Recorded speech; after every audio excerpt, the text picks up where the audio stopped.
Welcome to BW Wellbeing. Apart from the rich heritage and culture, we are also, as a nation, rich with the traditional forms of medicine and Ayurveda. One hotel chain has moved its focus from just hospitality to wellness as well, tapping into a huge potential of wellness tourism. To talk about this, I have with me a very special guest, Mr. Sidarth Dominic, who is the CEO of the CGH Earth Wellness. After running and expanding the hotel's portfolio, Mr. Dominic spread his wings to opening Ayurveda hospitals and a naturopathy center. Welcome, Mr. Dominic, to BW Wellbeing World. Thank you.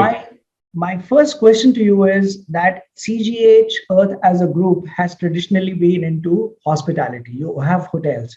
So from hospitality to hospitals, now that you have Ayurveda hospitals and the naturopathy center, how did this transition happen? Okay. Harbinder, I'll just give you a brief history of CGH, which will flow into the wellness thing which evolved into wellness. So it goes back, it is a family concern. And my father, Dominic Joseph, in 1954, he being a farmer by, ancestral and the legacy is a farming background. So he saw this advertisement in the paper, which read there was a hotel which was coming up for lease in the city of Cochin in the port, which is the current Taj Malabar Hotel. So it was run by the Spencer and Company, a British company which had left, and the port was auctioning it or leasing it out to the next highest bidder. And he just chanced upon this advertisement, and he told his dad, look, let's give it a shot. And he became the most successful bidder, and he found himself with a hotel, and he didn't know absolutely clue of what to do with it. But thankfully, it was a very well-oiled machine, and it had the staff and the processes and everything in place.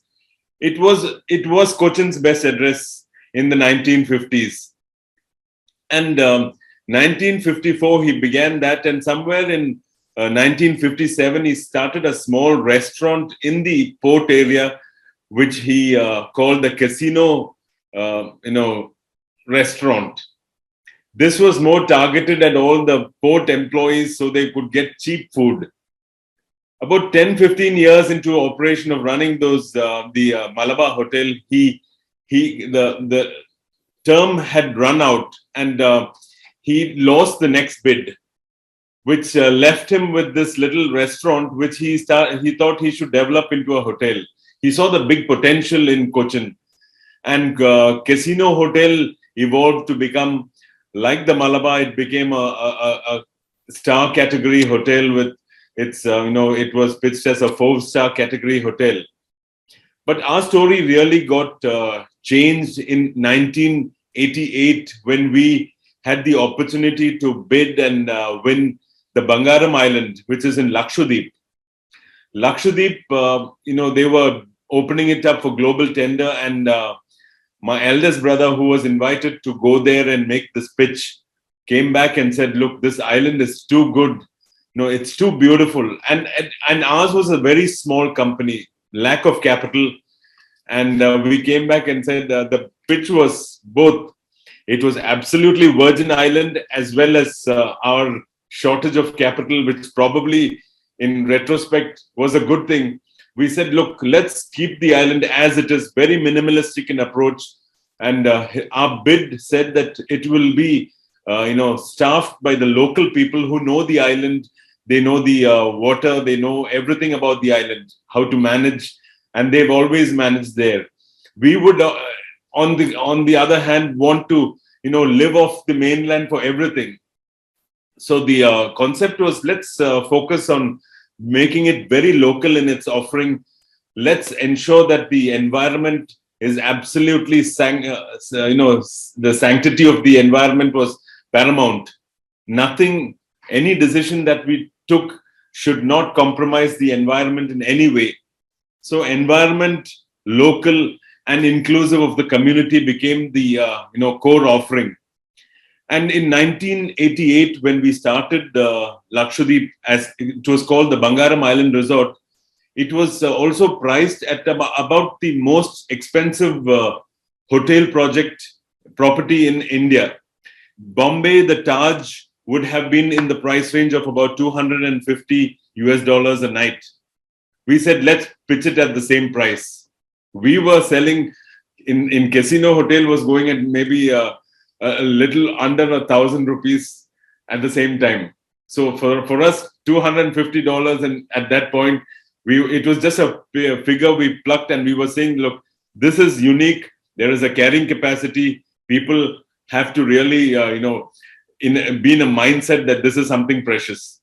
And the first year was tough, but gradually we found that the world took notice of Bangaram, and the constantly heard feedback from people was, leave the place as it is. Don't change anything about the island. On offer was the lack of facilities. There was no air conditioning, no hot water, no room service, no television, no nothing. On offer was pure island, good, clean accommodation, absolutely brilliant local cuisine, and a whole world of water sports, which was non-invasive, not polluting. We avoided all the power and speed water sport activities, focused on wind and muscle. And we introduced India's first scuba diving school at Bangaram. So for us, I'm taking so much time on Bangaram because all our learnings in CGH was born in Bangaram. And we realized that people really traveled not for built ostentation. People traveled for experiences. And from that learning, we came to the mainland, developed properties. The first was in Tekadi, where we found this beautiful piece of land, which was a spice garden just outside the Periyar Tiger Reserve. And we built what the tribals of that region were called the Manan tribes. We built a Manan village in a spice garden. And on offer was absolutely, again, local to that place. It was about the spice, the Western Ghats. It was about nature, the flora, fauna, the spices, and all of that. So then we came to the backwaters, opened Coconut Lagoon, where it was about the backwaters. It was about the Central Travancore, Central Kerala cuisine, its culture, its heritage, built heritage, and all of that. And all the time we carried the same language of environment was paramount. It was about local offerings and inclusive of the community. So from Coconut Lagoon, we went to the coast, built a fishing village called the Marari Beach. We came to Fort Cochin, and we said Fort Cochin has is a melting pot of cultures. And if you looked at the old Fort Cochin buildings, it had a certain colonial look about it. We told the architect, look, we want you to, it was a vacant site. It was the site of an old boat building yard. We told the architect, look, we want you to recreate a building that could have stood here 400 years ago. And what came out was a building that today most guests there do not believe that it was built new. It was built brand new in the same style and format. We went through a lot of pain. Even the walls, I don't know if you notice, it is all lime plastered and lime washed. We do not use enamel or any of those modern paints. The furniture, everything was, taken to that degree of detail. And from Brunton, we went to Gokarna, where we created a Konkan village on the coast. And in that journey, as we went along, we realized that there was, on offer was various local offerings. And Ayurveda was very much part of the offering and was very much local. But it was never available to an international audience. There were small Ayurveda hospitals of different, high repute, but nothing that could really, facilitate of a person of international standing to come. The facilities would be very, very bare, and you would be just another number. And compared to modern hospitals, it would be very difficult for somebody who is not used to this to go into one of those local traditional Ayurveda hospitals. So we created a small facility in some of our resorts, to start with in Coconut Lagoon, where we offered a small Ayurveda facility. We tied up with a great doctor and a team, and said, guys, provide it as an activity, as an experience. And we found that there was a huge response. It was overwhelming response where people came back. And initially it started with those, while you're traveling, you do this relaxing massage. But the international audience, I think many of them are all the German speaking world, Swiss, French, are already quite aware of Ayurveda. And they kind of started saying, look, we would like to come back for something more serious. Many of them suffered arthritis to different conditions, insomnia, overweight, all of that, modern day diseases. So they started coming back for longer term treatments. And in that journey, we realized there was this pent up demand for something very, very focused on Ayurveda. And as we went along, we kept, till then our model was owned and operated. We bought our own land, we built the properties. And somewhere down that line, what is present day Kalari Kobalakam, our first Ayurveda devote hospital, belonged to the royal family of that region. So so to speak, the queen, or we call her in Malayalam the Tambirati. It was like the lady, the princess. She came and said, look, she was an employee with Air India. They had all left. Only her mother lived in the old palace, which was quite in a bad way, not too well maintained. And they came to us and said, look, this palace is falling on our head. Is there any possibility you guys could convert it into a palace hotel like the guys have done it in Rajasthan? And we said, let's look at it. We went there, had a look at it. It was a place, but it needed a lot of investment and work. The only condition she told us was, look, the tradition of the palace is never has non-vegetarian food been eaten in the palace, never has liquor been consumed in the palace, and never has people walked in with leather footwear. So if you can respect our tradition, we would be so grateful. And we said, look, it's kind of complicated to run a tourism facility incorporating all of your requests. But why not? We had this the back burner idea, which was about a devoted Ayurveda space. And we said, look, why not make this that space which we always dreamt of? And we went about converting the palace into a small 18-room Ayurveda devoted place. We created a treatment center. The dream was that we met a lot of doctors in that journey who we asked how, if we were to create something like this, what would you advise? We said, they were saying that if you're planning to do it and you want to be really true to Ayurveda, you should also include a minimum stay of which is 2 weeks, which would be the absolute minimum for somebody who was wanting to do a proper Ayurveda program. 2 weeks sounded quite bombastic. To ask a traveler, come, you stay here for 2 weeks and then that's your minimum ticket, and then do this program. Anyway, we said we'll go by that. We employed the doctors, the yoga teachers, got consultants on what kind of diet has to be given to the patients or guests who would check in. And initially there was absolutely no response. Our trade partners came back to us and said, look, you guys are absolute fools. Tourism, you just serve some wine, take off your minimum stay, give some, fish, great seafood meals, throw in a massage here and there, and you have a great product. And it's a palace experience and an Ayurveda experience at the same time. We somehow thought there is something in this product, and we decided to stick on. First 2 years was really tough. The boardroom was like a war room, but we stuck on, and I think there was no looking back. The world really took notice of this product, and people, in initial years, it was purely international. We had probably less than 2% of India who would use Kalari Kobalagam as an Ayurveda option. But the world it was primarily Europe. And from year 3 onwards, it has been a great going. Initially, when we started, the product was more rejuvenative in its approach. People came there we offered. Maybe it was rejuvenative, detox, and weight loss were the only programs we offered.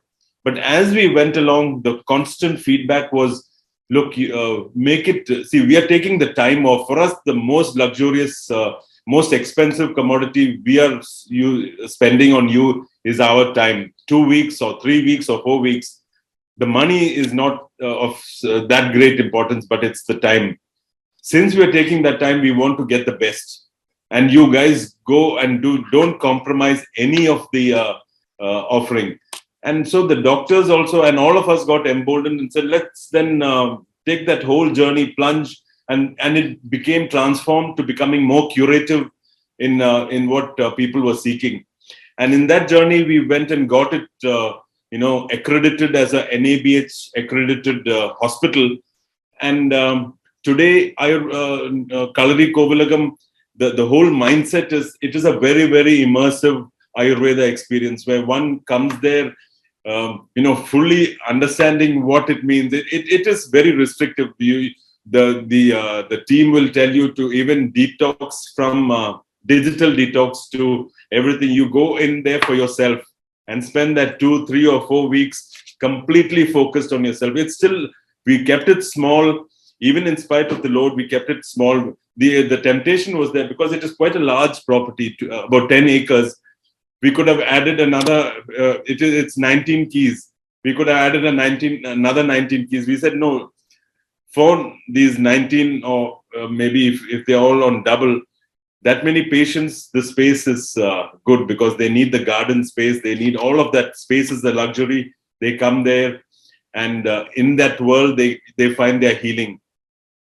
Today, we have up to almost 60% of our patients are returning patients. They come, they feel that if they come and spend that 2 or 3 weeks every year, they're good for the rest of the year. So it's been great. Not to boast, but I think if I could share some of the feedback from Kalari Kovilagam, it's been absolutely, for us, it gives us absolute, we are thrilled that people really delight in what we are able to offer at Kalari Kovilagam. And likewise, in that journey, we found that we had another option. There was sufficient, interest in Kalari Kovilagam. We started a second Kalari, which is called the Kalari Rasayana. This is near Trivandrum. The first one is near Palghat. It's on the border between Tamil Nadu and Kerala. It's an old palace. The second one is Kalari Rasayana, which was a resort on a lakeside, which was built by a doctor who lives in the UK, who, for want of his time and everything, he could not manage the resort. He said, you guys, why don't you take it? We told him, provided you convert it into what we need, we are willing to give it a shot at making it into an Ayurveda hospital. And it has worked out very well. We've started a second Ayurveda. It's exact same offering, but in a different location. It's on a lakeside. And that was our journey into Ayurveda. So in that journey, we also started interacting with various kind of people who are connected with wellness.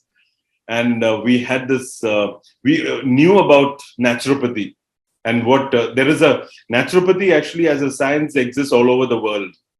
Each region has their grandmother's healing, or so to speak, which is handed down generation to generation. But there is a structured and a science of naturopathy which was evolved in Germany, which has become a very practiced healing process.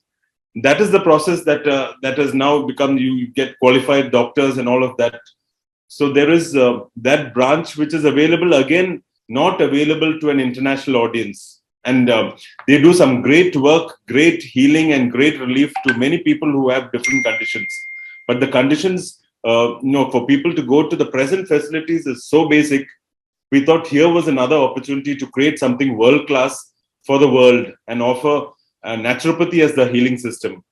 So in that journey, we created Prakriti Shakti in the hills, which offers naturopathy as its healing science. And the thing about naturopathy is it's more about a lifestyle change and a learning that which is imparted to the patient or the person who's seeking this to go back home and live that life and age gracefully and live a good life. A lot of it is to do with your diet. In Prakriti Shakti, we have created a flameless kitchen, which is your entire food is completely raw. So anybody who goes to naturopathy at Prakriti Shakti will have to have all their meals, breakfast, lunch, dinner, whatever is given is completely raw. And people stay 7 days, 10 days, 14 days. There are people who have stayed 29 and 30, 34 days as we speak. So that has been our journey into wellness. Siddharth, this has been a very beautiful transition, because I was trying to understand, hospitality to hospitals, from guests to patients, Patience. from giving whatever people want to deciding what is best for them. Now, Correct. this requires a huge mindset change. As a entrepreneur, as somebody who's a purpose-driven entrepreneur. Now, how did this mindset change happen within yourself and your family, so that you could transition in this offering? Yeah, great question. See, this in our family business, we like I described, we transitioned from hospitality to hospitals, and we kind of treated none of us are doctors. None of us have studied medicine or even the holistic sciences of Ayurveda or naturopathy. But we knew hospitality. That was, we think we have it in our blood. But when we went into hospitals, we realized there was a completely different approach that one has to take. It cannot be any longer. So in the journey of Kalari Kovalakam or the Ayurveda Center, we realized that it is no longer what the client wants. It is actually going to be something that the client is surrendering to and wants you to take charge of. So in that learning, we realize that we need to completely script what the patient is going to go through. There is no margin for negotiation after that. And as a guest or a patient, they are surrendering to that system. So for us, it was a complete mindset change. I myself was in operations of hospital in the resorts. And in the board, in our family board, we realized that, look, now we got to cut the, and create a clear division of work. So since I was much more connected with in the startup of these wellness centers, I said, I will take on this. I would completely leave the world of leisure and holiday and embark on keeping my mind only focused on this. And my problems and their problems are completely different. So I would only fight for my cause. So in the board, we have, I represent only this world of thing, and I fight for, projects and whatever issues of this world completely, which is completely different from the hotel and hospitality and leisure world. Though there is a lot of hospitality in what we offer. We are trying to offer the best of treatments coupled with the best of hospitality is our USP.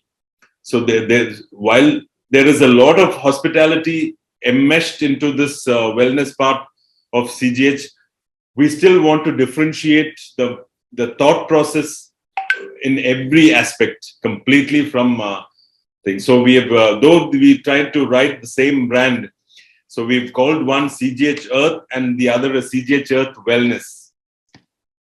So, Siddharth, my question is that you have termed your treatment centers, Ayurveda treatment centers, as Ayurveda hospital. Correct. Right? And when people think of a hospital, they have a vision of sadness, IV stands lying around, people in the medical coats. How does the Ayurveda hospital look different from a traditional hospital? And my built-in question also is that, are you getting people who may be sick, unwell, or are you getting people who are who are otherwise well, but they're looking to better their life? This has been a journey for us. Initially, as I had mentioned earlier, we started with people. The offerings were only rejuvenative, which is like it's something. If you have the time and the inclination, you could just do it. It's just a rejuvenative process to feel good. Or it could be I'm maybe a little excess weight. I'd like to lose a couple of kilos, or I think I would like to have a detox. But in that journey, we realized people came with, everybody seems to have some serious condition as in an illness, lack of health. And for us in that journey, we started migrating from offering only rejuvenative to moving more into curative healing offerings. How would I state it?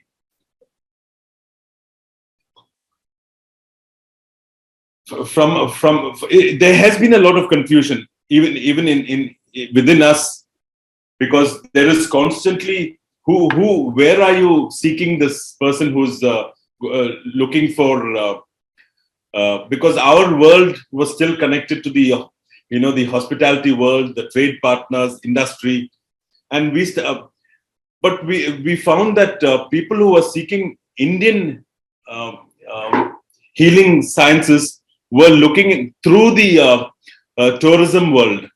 So there's medical tourism, and people who were seeking in spaces, searching Ayurveda, Kerala Ayurveda. They knew Kerala was known for its Ayurveda.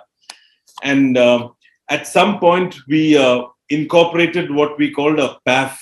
It's a pre-arrival form. So when there is an inquiry, we shoot out this PAF, which is quite a detailed form where we try and ascertain what is the person seeking. So in that, the people mention the conditions they have, and then they go on to then the doctor. It's a very privacy.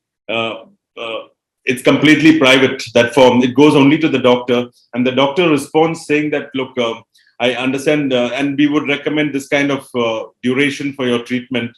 And could you do some diagnostics and send us the results of that, or if you have already existing records.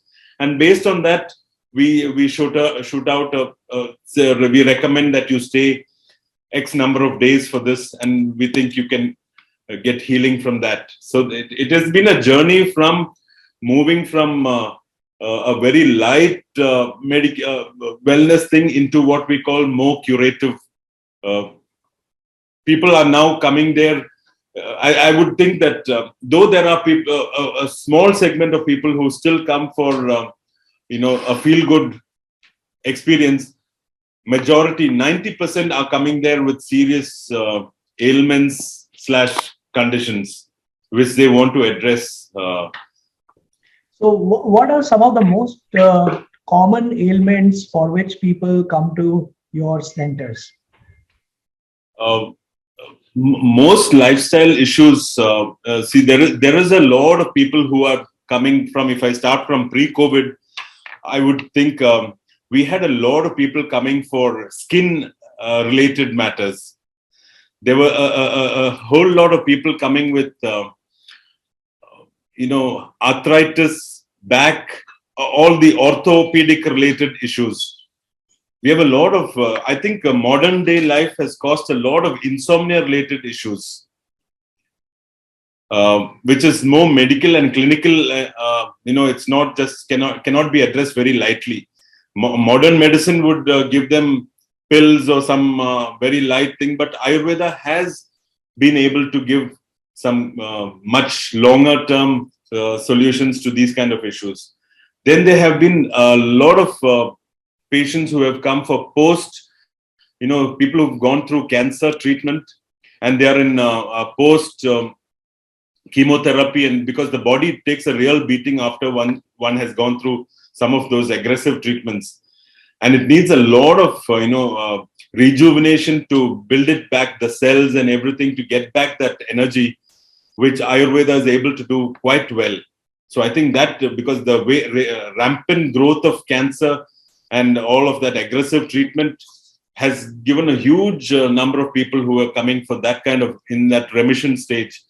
We've got in the post-COVID world, I think my doctors tell us that there is so much of what modern medicine does not know about COVID.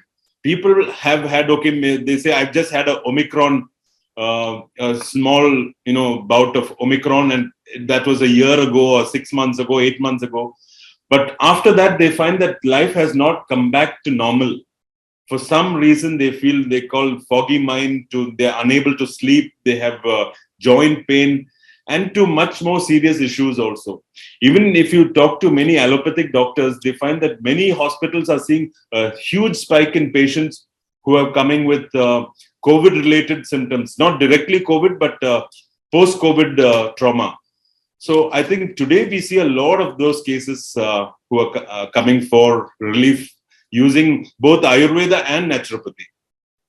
In naturopathy, on the other hand, diabetes seems to be a huge draw. People who got, and India is becoming the world capital for diabetes. And I think through naturopathy, we are able to impart a complete lifestyle option for people to, without really foregoing, and you don't have to take those jabs or pop those pills.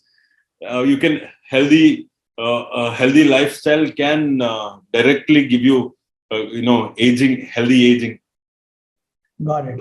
So, Siddharth, because traditionally your business has been related to tourism, and what you are doing now is also related to tourism in a manner, because you said that, approximately 2% of your audience was from India, rest was all coming from overseas, at least pre-COVID time. Pre-COVID, yeah.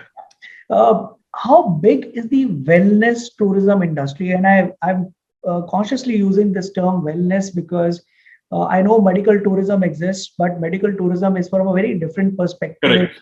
It's from operations or elective surgeries, etc. But here it is a mix of rejuvenation as well as curative treatments. So how big is the wellness industry in India? I wouldn't have wellness tourism industry. Yeah. I think that's the right. You've got the right perspective, because medical tourism is a completely different cup. We are somewhere in between. Okay, there is wellness, which could be very, very superficial, and there is something which is in between. I think we've not yet given a word to that, but we are in that in between space. But it comes more through the wellness tourism space. The size per se, I wouldn't know what figures are, but I can say that in the last maybe 5 years, the number of places that are opening up, which are focused on offering holistic. By holistic, I mean traditional and holistic wellness. Have mushroomed like it's probably the 500-600% growth in numbers of places, which I'm directly connecting it to that is the kind of increase in number of people, both domestic and international, who are seeking holistic wellness in these kind of places in a certain level of lux. So the numbers I wouldn't be able to give you exactly, but I know that every other day when we do our comp analysis, we are seeing and hearing of spaces that are opening up, or which were resorts, and now they call themselves resort and spa. Right. And then they migrate from resort and spa into Ayurveda spa, and then next thing you know, it has become a Ayurveda center. There's many examples in Kerala, all over Kovalam and everywhere, of people migrating because they see this, pent-up demand for even India. See, post-COVID, what we have noticed is we had 5% of our traffic was Indian. It's completely gone the other way. It's 90% is India. So in fact, this is very interesting. In fact, pandemic seems to have created, even because the tourist is not able to travel. So there was that issue. But other than that, pandemic seems to have created awareness and acceptance among the minds of people regarding their immunity and overall well-being. Yes. And while the global tourism did go down, do you think it has actually given a boost to domestic tourism when it comes to wellness? Because otherwise, well-being or wellness tourism was always restricted to foreigners coming to India for Correct. tourism. Correct. I think what you stated is very correct. Post pandemic, we are seeing a huge surge, especially in this world of wellness travel. People from across India are traveling for wellness. I have been keeping track of many of these places in the north near the Himalayas region, which offer, and there are various in Pune, in Orissa, in Andhra, and in Kerala. All of them are showing a huge spike in numbers, especially from India. People traveling for wellness. We are seeing a huge spike. That said, we have seen a huge spike in people from India traveling. The whole concept of travel is also kind of seen a huge sea change. There is a huge destinations like Goa, which like this time of the year should have been completely international, is seeing it's bursting at the seams with India filling every hotel space available. So it's not just wellness travel, but it is tourism also, which has seen a huge transformation. So, when it comes to Ayurveda hospitals run by the CGH Earth Group, what are the treatments that are being offered? I know I asked you about what is the most common, but what are the treatments from the offering perspective that you guys offer? What I would, the way I would answer that is, see, depending on what condition you come with, a typical Ayurvedic approach is to address the root cause rather than the symptom. So from that format, what I have typically noticed is most people undergo what they do, quite an elaborate detox, which and an Ayurvedic detox involves, a consumption of some medicated ghee, clarified butter, which is medicated as per the condition which you come with, if it is bone or arthritic related, because Ayurveda would define each individual into different categories. You have a different body type. You could be the doshas, vata, pitta, or kapha, or you could have combinations of these doshas. So based on that dosha, the doctor would decide what kind of a medication you would need. And every day you are for the next 3 to 5 days, you are given, if you say, like, it would start with 60 ml, then going up to 75 ml, then 80 ml. It could go up to even 150 ml of, you literally drink this clarified medicated butter. And post that, they keep doing a certain kind of a different kind of a massage on you, so that the clarified butter goes into every cell in the body. And Ayurveda believes that ghee is the greatest, is able to transmit this medicine into every cell. And then once you're saturated, they use another medication to expel everything into your gut, push everything, and then it is purgated using some other medicine. And all of this uses there is different kinds of massages from day 1 onwards. By day 6, day 7, there is a different kind of a massage which rubs and puts everything into your stomach, and then you're purgated. You do different kinds of purgations through your intestines, your nostrils, and your mouth. And there is actually, if you do the entire panchakarma, it also includes bloodletting, which we do it only in very rare cases, like people who are having gout and some of other conditions. But otherwise, it's only 3 purgations that I use. Typically, most conditions would go through a detox of this nature, and then they go into different other treatments of Ayurveda, which is more specific for the condition. So, Siddharth, we understand and we know that behind the success of any industry, any large organization, is its people. you know and here you are in an industry where, apart from just the service, there's a huge responsibility that you have to take on, for which you need to be sometimes indemnify yourself, because people may be coming with whatever conditions. And so how do you manage taking that responsibility? And second is, how easy, I know we have enough and many Ayurveda practitioners, but how do you find well trained, uh, qualified Ayurveda practitioners? Because at the end of the day, they're taking the responsibility of every guest who's walking into this hotel or the center. Yeah, yeah. I think finally, like you said, it is the people who are going to deliver. And by the grace of God, I think we have an absolutely brilliant team. And every point, I was there last week, and we had this staff, a town hall meeting.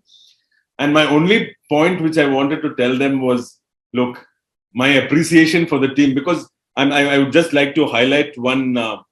We had the COVID, during the peak of COVID, we were open, and it was a big challenge. We requested the entire team to stay within the premise without going home, because each time you went out and came back into the system, you had to quarantine yourself for 5 days, take an RT-PCR, and if you were negative, then you were let into the system. And to do that constantly, it became very tiring. So we said, you stay in the system and you stay for a month, and then you go out for how many days you want and come back, and then you go through the process of entry or exit. So the team stood by that without questioning. They said like, we want Kalari to, because there was this whole set of people who wanted treatment irrespective, and they were willing to fly down and say, look, if you're willing to keep the place open and provide treatment, we will reach somehow. And even for patients to come in, they had to come in, stay in quarantine for 4-5 days, ensure that they were negative and come in. But it is just the point I'm trying to highlight. It is the commitment, our approach, my whole responsibility to ensure and make our people take care of my people. And I believe the people will take care of the patients and the guests. So how I take care is, I think they have to be in a frame of mind, because a patient is staying not for 1 or 2 or 3 days. They are staying for 2 weeks, 3 weeks, 4 weeks. And they are in very close interaction and proximity touch with patients. So their frame of mind will be sensed in less than a day. A patient will feel the vibe, the energy flow will be felt. So I have to really ensure what is the frame of mind. So how do we do that? It's to create a community of people who are, knowing that they are taken care of. We don't want to pressure them too much. It's the way we handle our wellness team completely differs from how we address the hospitality. I'm not blaming them that there's too much pressure, but we really want to ensure that every person in the premise is in a great frame of mind. They're good people, but more than that, they are in a great frame of mind. If we see any, we have our HR is advised to constantly understand what are the issues that the guy is grappling with, even at home, in his personal space and in life, so that we know is he in the right space to deliver what we are expecting him to deliver. It is a little complicated. The GM is like the super HR manager of the property. His primary job is ensure that each person, each therapist, each cook, each F&B, the people who give the diet, or the front office, or the housekeeping, it's a small place, and you're constantly interacting with guests. The constantly heard feedback from guests is they're naming everybody. A feedback form will have 20 names of staff who touch their lives. Most departures from Kalari Kovalagam or Rasayana is a tearful goodbye to family. So that kind of connect they've created, I think the staff too feel a certain sense of that they have been able to do something wonderful for this patient, and they see that reciprocated. So I think that Right. reciprocity is giving them a great sense of achievement, of what they're I doing. can, It's I can not just the money. I can understand because one, the stay duration of the stay is long, and Yeah, secondly, you are constantly in touch with them for longer duration, because it's not like you come and stay there, but you're going out for sightseeing. You are there in that center. absolutely. And mind you, the biggest challenge is, from an international audience, we would say is very easy to please. But us Indians are very, very difficult cup of tea to handle, because we are much more demanding and much more. And the last 1 year has taught us much more about Indian. See, Indians they are demanding, but if we are able to meet that expectation, I think we don't need anybody else to come here. We've got a great market and a huge opportunity here itself. It's Got it. unbelievable. Yeah, yeah. Got it. Yeah. So Siddharth, you have also have a naturopathy center. Yes. Can you tell us a little bit more about that? Yeah, the naturopathy I mentioned about the science of naturopathy, which is the science believes that the body is able to heal itself. What we have to do is provide the right environment. The pollution of every aspect around us is causing illnesses, including our air, our water, our time, our sleep. You name every aspect of modern day life, it is gone. It is working against our, the way God has created man to live. So we are bound to get unwell. So what we have tried to create at Prakriti Shakti is a space where you really get back to letting the body heal itself. Of course, we give it the right kind of food. We think uh, basically, if you give a plant-based, raw diet, we found in fact, naturopathy does not prescribe raw food alone. But in that journey, see, somewhere in one of our properties in Swaswara, which is the well-being, it's a hybrid place on the beach where we offer wellness holidays. We had a opportunity to host a doctor from Canada who did a program with the entire audience had come for a certain wellness program, and she had said that for the next 1 week it is going to be a raw diet. And I attended that program, and she kept talking of innumerable number of cases where using a raw diet they were able to heal people suffering from cancer to all kind of issues. And in that, and the body becomes completely alkaline in the process when you go completely raw. And in an alkaline base, you find that cancers are not able to survive. So with that theory, when we wanted to set up this naturopathy center, we told our doctor, why don't we explore the possibility of making it completely raw? He was not too convinced, because he said it can be, you have 60% raw and 40% cooked food.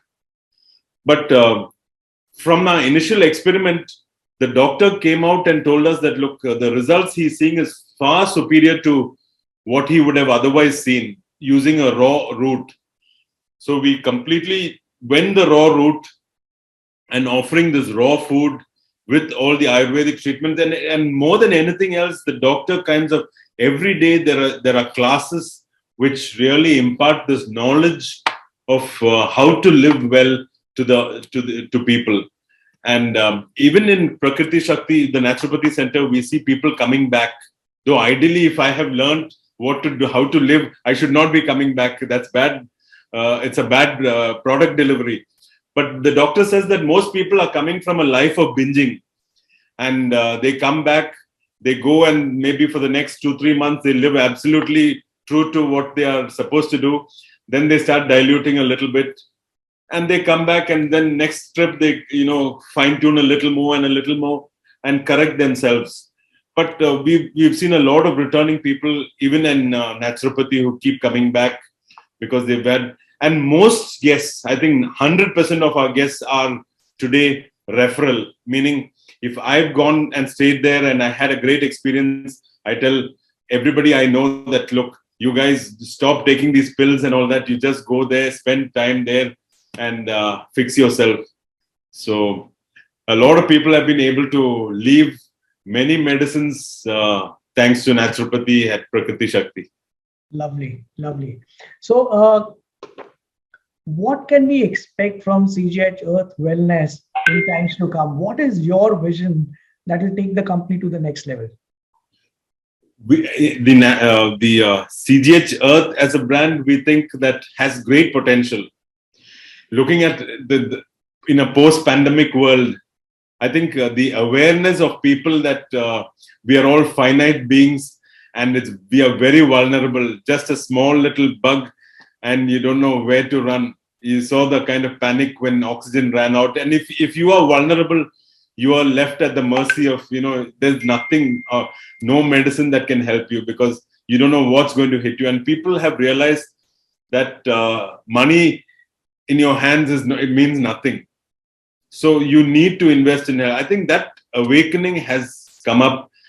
We in CGH, we think we see a huge opportunity, but at the same time, we think we are able to do some good work because India has a lot of this, traditional sciences that can be rekindled to offer great solutions to modern crises and issues.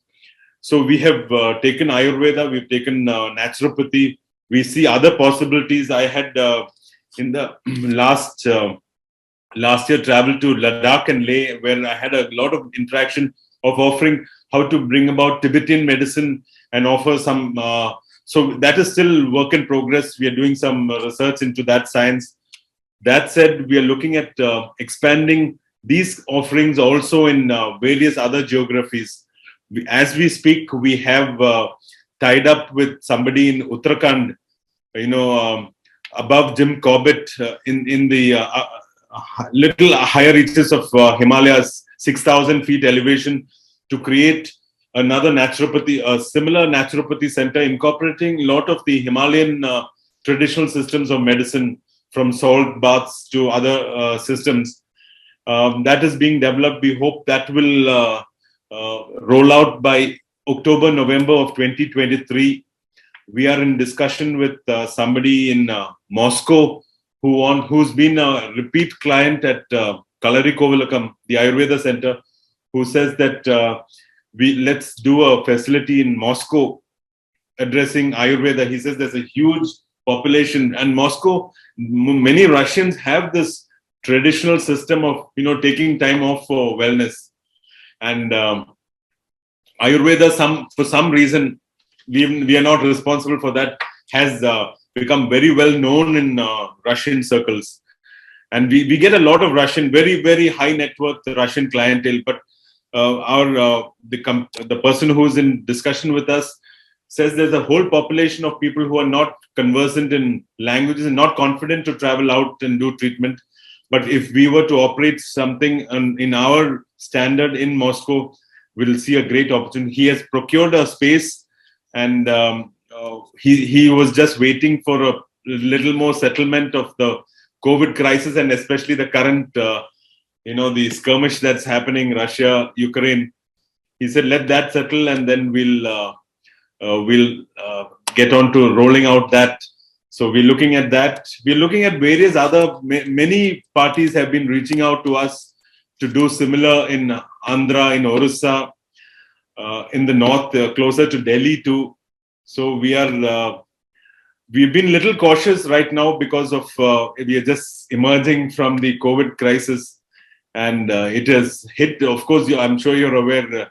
Tourism and our industry sector was the hardest hit, first and hardest, and probably the last to completely recover.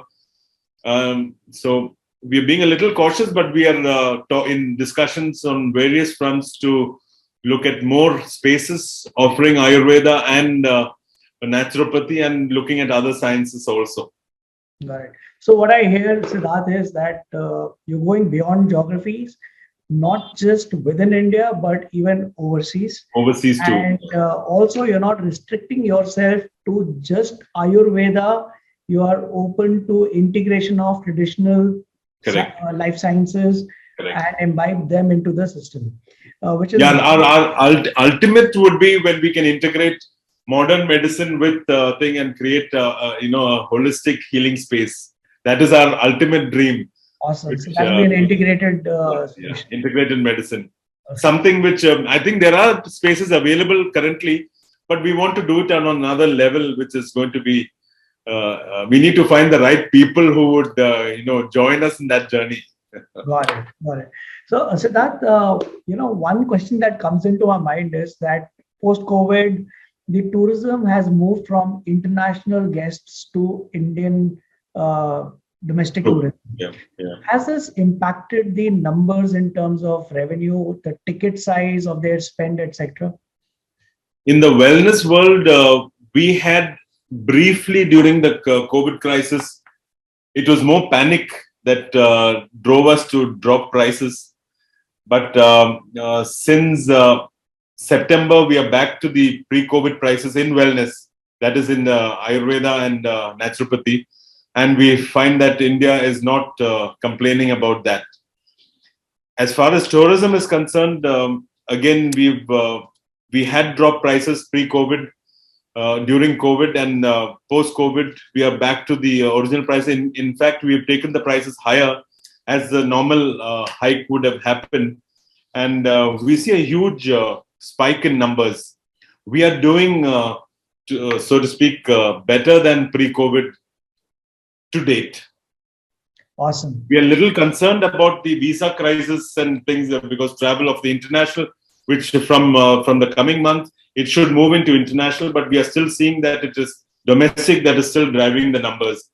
International is still, only tickling. We think only 2023 and beyond will see international rebound.